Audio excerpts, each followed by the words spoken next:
अंतिम समय से पहले क्यों किया जाता है सुहागिन स्त्रियों का श्रृंगार? जाने क्या कहता है शास्त्र। नमस्कार दोस्तों, मैं दिनेश गुप्ता आपको अपना मैं इस चैनल में बहुत स्वागत करता हूं और आपसे आशा करता हूं कि वीडियो शुरू करने से पहले कि आप इस चैनल को लाइक कीजिए, सब्सक्राइब कीजिए और शेयर कीजिए। चैनल आपका है। अगर जानकारी अच्छी लगती है तो कमेंट्स के माध्यम से हमें प्रोत्साहित भी करें। आइए शुरू करते हैं। अंतिम संस्कार से पहले क्यों किया जाता है सुहागिन स्त्रियों का श्रृंगार? ये बहुत ही अच्छी जानकारी है और इसको शेयर करना आवश्यक है। वीडियो के अंत तक बने रहिए, बहुत ही रोचक वीडियो है। हिंदू धर्म में जीवन के साथ मृत्यु से जुड़े भी कुछ ऐसे नियम बनाए गए हैं। इन्हीं नियमों में से एक है जब किसी सुहागन महिला की मृत्यु हो जाती है, यानी किसी ऐसी महिला की मृत्यु होती है जिसके पति जीवित हों, तो उस महिला के अंतिम संस्कार विशेष नियम होते हैं उसके अंतिम संस्कार का। ऐसी महिलाओं को मृत्यु उपरांत 16 श्रृंगार किया जाता है और नए वस्त्रों से सजाया जाता है, जो आपने भी देखा होगा अपने गांव में। सुहागन स्त्री के अंतिम संस्कार से जुड़ा नियम वास्तव में बहुत खास माना जाता है। श्रृंगार में सिंदूर, बिंदी, चूड़ियां, मंगलसूत्र, पायल आदि सभी वैवाहिक सौंदर्य के प्रतीक शामिल होते हैं। आइए जानें इस सवाल के जवाब के बारे में। क्यों किया जाता है श्रृंगार? सुहाग और स्त्री का संबंध। भारतीय संस्कृति में सुहागन स्त्री के सौंदर्य और अस्तित्व को उसके श्रृंगार से जोड़ा जाता है। सिंदूर, बिंदी, चूड़ियां, बिछुए, मंगलसूत्र जैसे आभूषण और श्रृंगार की वस्तुएं केवल उनके सौंदर्य का हिस्सा नहीं होती, बल्कि वे उनके वैवाहिक जीवन और पति की लंबी उम्र का प्रतीक भी माना जाता है। श्रृंगार केवल बाहरी सजावट नहीं होता, बल्कि एक स्त्री की आस्था, प्रेम और समर्पण का प्रतीक होता है। यह उसके जीवन का वो हिस्सा है जो विवाह के साथ शुरू होता है और सामान्यतः उनकी अंतिम सांस तक चलता रहता है।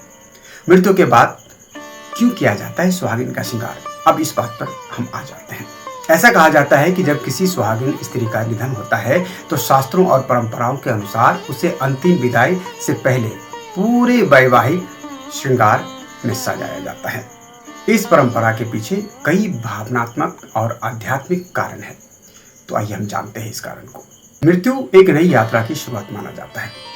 हिंदू धर्म में मृत्यु को अंत नहीं माना जाता है, बल्कि यह आत्मा की एक यात्रा मानी जाती है। ऐसा कहा जाता है कि आत्मा एक शरीर से दूसरे शरीर की ओर बढ़ती है, यानी कि एक शरीर को छोड़ करके दूसरे शरीर में प्रवेश करती है, यानी एक घर को छोड़ करके अपने दूसरे घर में वो प्रवेश करती है। ऐसा मान्यता है कि जिस प्रकार हम किसी नई यात्रा पर जाने से पहले खुद को सजाते हैं, संवरते हैं, ठीक उसी प्रकार आत्मा जब एक लोक से दूसरे लोक की ओर जाती है तो उसे भी पूर्ण सम्मान और गरिमा के साथ विदा किया जाता है। सुहागन स्त्री का मृत्यु के बाद किया गया श्रृंगार इस सम्मान का प्रतीक होता है। यह इस बात को दिखाता है कि यह जीवन भर अपने रिश्तों और धर्म में अडिग रही और उसे उसी गरिमा के साथ अंतिम विदाई दी जाती है। पति की लंबी उम्र की कामना का सम्मान है ये। एक सुहागिन स्त्री अपने जीवन भर पति की लंबी उम्र के लिए व्रत, पूजा और उपवास करती है।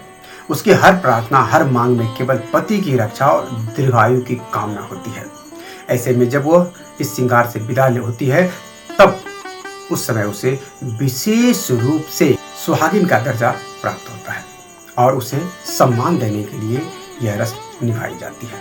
किसी भी सुहागिन स्त्री की मृत्यु के बाद उसे सम्मान के रूप में 16 श्रृंगार में विदा करना एक ऐसी रस्म है जो सदियों से चली आ रही है।